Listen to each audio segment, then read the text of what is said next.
হরে কৃষ্ণ। নমস্কার বন্ধুরা, রাধারানীর রান্নাঘরে সবাইকে স্বাগত। আমি আবারও চলে আসলাম একটি নতুন রেসিপি নিয়ে।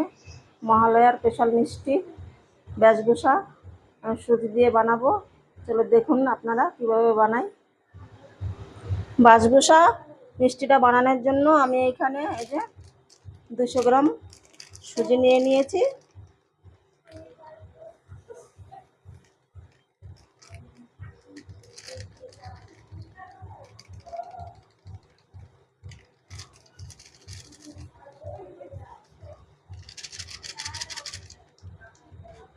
এখন দিয়ে দেব পরিমাণ মতন লবণ, আর এই যে এলাচ দানা গুঁড়ো করে রেখেছিলাম দিয়ে দেব।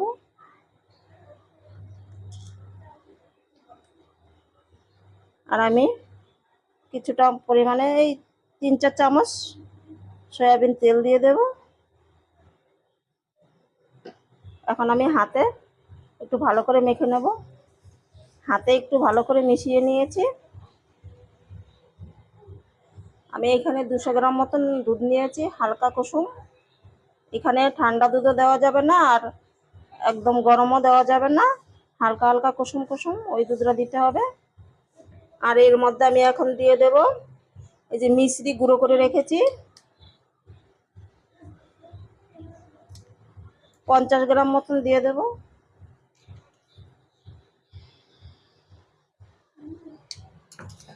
দিয়ে একসঙ্গে মেখে ডেকে রেখে দেব। আমার মাখা হয়ে গেছে। এখন আমি 15 মিনিটের জন্য রেস্টে ঢাকা দিয়ে রেখে দেব। চলে আসলাম 15 মিনিট বাদে। অনেকটাই জল টেনে নিয়েছে। জল বলতে দুধ, জল তো দিইনি, আর হালকা একটুখানি দুধ লাগবে।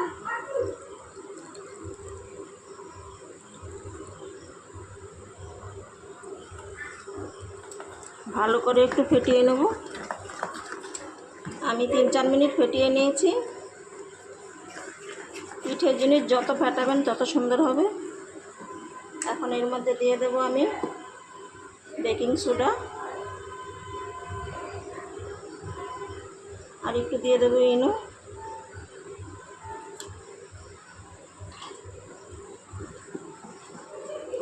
দেখুন ইনোটা আর ছোটোটা দেওয়া কতটা ফুলে গেছে।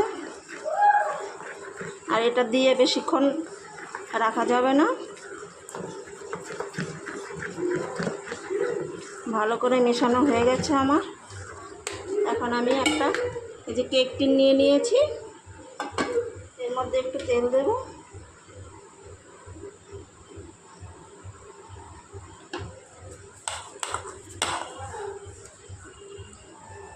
তেলটা ভালো করে মেখে নিলাম।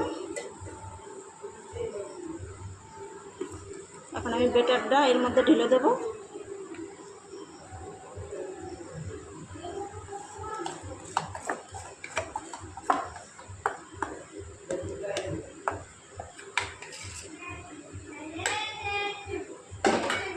এখন একটু ট্যাপ করে নেব যাতে ভিতরের হাওয়াটা বেরিয়ে যায়। বাসবুসা মিষ্টিটা বানানোর জন্য আমি একটা কড়া বসিয়ে কড়াটা গরম করে নিয়েছি, আর এই যে একটা স্ট্যান্ড বসিয়ে দিয়েছি। এখন আমি এর মধ্যে মিষ্টিটা বসিয়ে দেব, আর একটা থালা দিয়ে ঢেকে দেব। 15-20 মিনিট আমরা অপেক্ষা করব। ওইদিকে মিষ্টিটা হতে হতে আমি এদিকে একটা শিরা বানিয়ে নেব।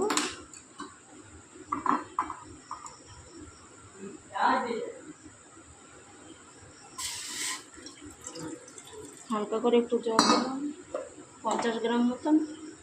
আর এখন এখানে 100 গ্রাম হবে মিষ্টি গুঁড়ো করে নিয়েছি, দিয়ে দেব।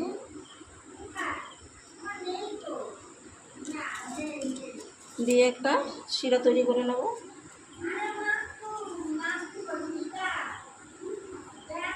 আপনারা 100 গ্রাম চিনি দিলে 50 গ্রাম জল দেবেন, দিয়ে একটা শিরা তৈরি করে নেবেন। আমি দেখাবো কেমন শিরাটা বানাতে হবে। দেখুন আমার শিরাটা হয়ে গেছে।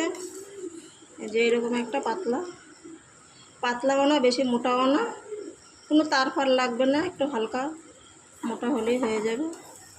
এখন এটাকে আমি নামিয়ে রাখবো। চলে আসলাম আমি 25 মিনিট পর। দেখি আমার মিষ্টিটা কতটুকু হলো।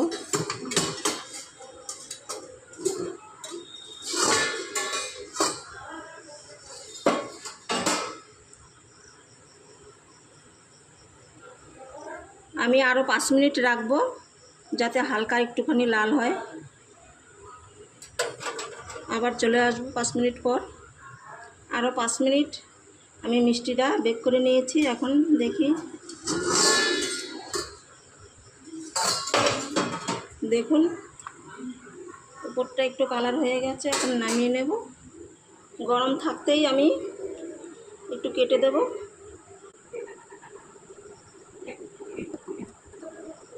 আমি আমার মতন কাটছি, আর আপনারা যে যেরকম মনে হয় সেরকম করে কাটবেন।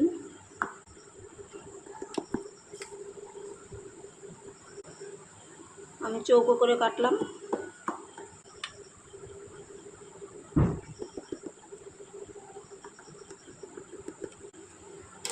এখন আমি এখানে কয়েকটা চেরি ফল, বড় বড় তো ওই জন্য অর্ধেক করে নিয়েছি, এর উপরে দিয়ে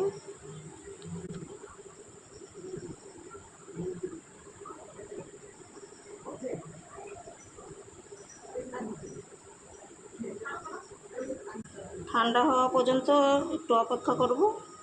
ঠান্ডা হলে আবার দেখাচ্ছি। মিষ্টিটা আমার ঠান্ডা হয়ে গেছে। এখন আমি যে শিরাটা বানিয়ে রেখেছিলাম, এই যে, এখন এর মধ্যে দিয়ে দেব।